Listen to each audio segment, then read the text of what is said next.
Hi there, chicken nuggets. It's me, Carl. Welcome to Grow TV.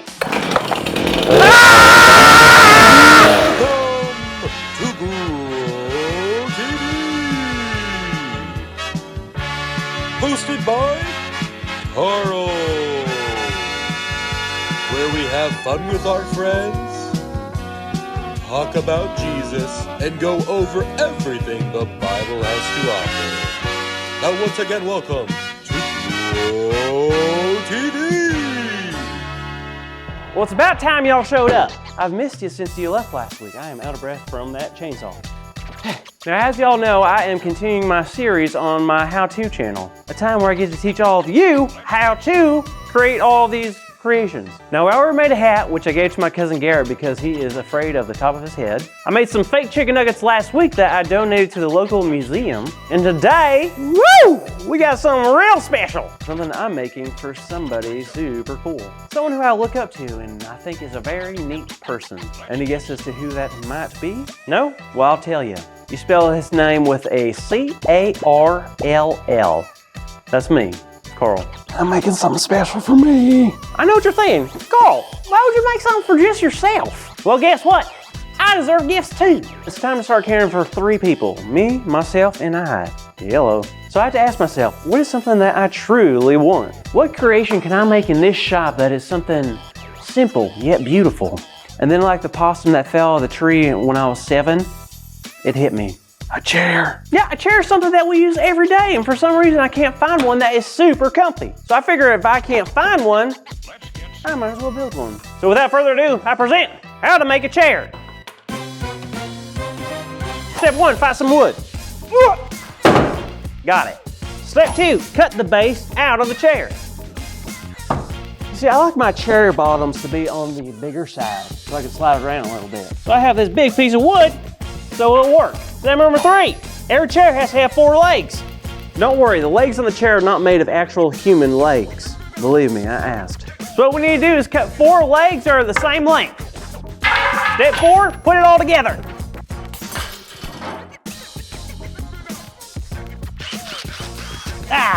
And voila, a chair. Look at this beautiful thing.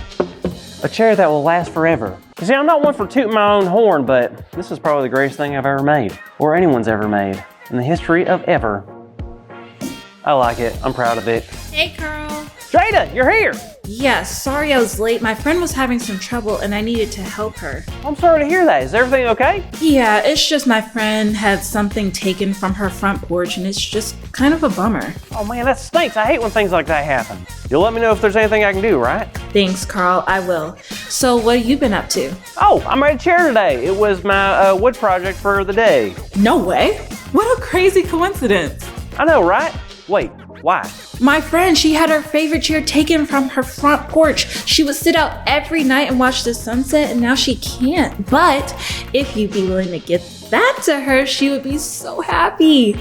Oh. Wait, what's wrong? You see, here's the thing, Jada. I don't think that can really happen. What? Me giving the chair to your friend? I made this chair for me because I love it. Oh, no, I get it. I mean, I shouldn't have assumed you wanted to give it away. I just thought you might want to. I mean, I made it for me, but I guess you can have it. Huh? I said she can have it. I'm sorry, I can't hear you. Can you speak up? I said she can have it. Oh, really? Carl, are you sure? Yes, I'm sure.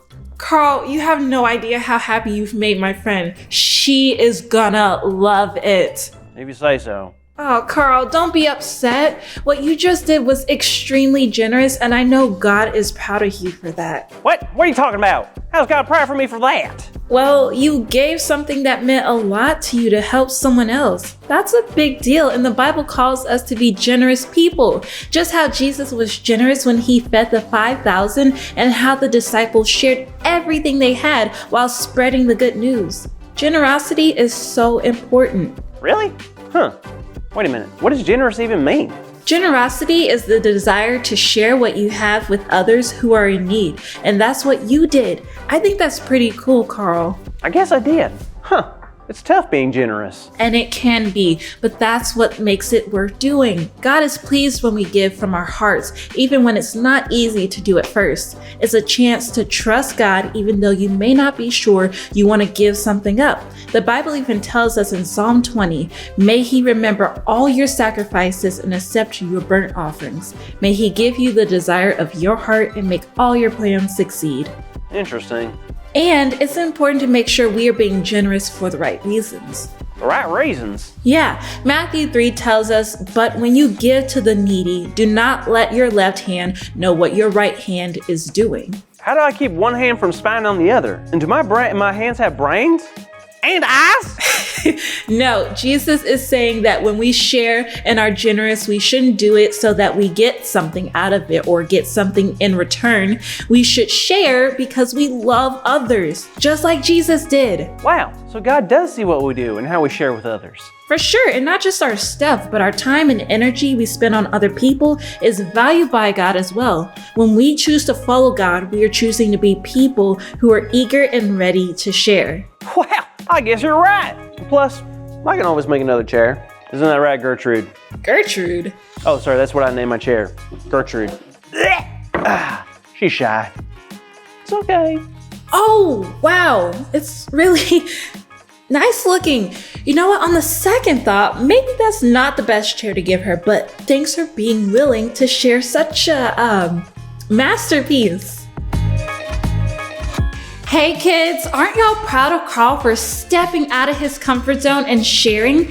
It's so cool because when Jesus was on this earth, he showed us that sharing our stuff and our lives with other people is so important. And that is why our big idea is Jesus taught us how to share with others. So on the count of 3, let's say it out loud and proud, okay? Ready? 1, 2, 3. Jesus taught us how to share with others.